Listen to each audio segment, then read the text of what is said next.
নজির রয়েছে। বিস্তারিত জানাচ্ছেন মাইনুল মারুফ।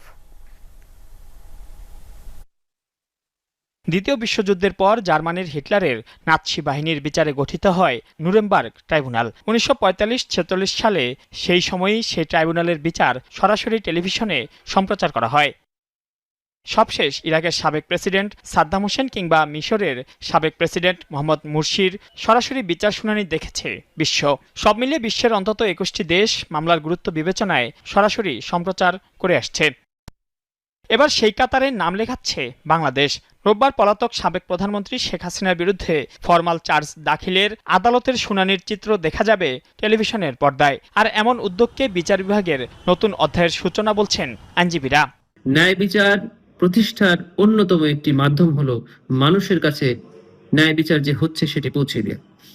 আমরা মনে করি যে ট্রাইব্যুনালের প্রসিডিং সরাসরি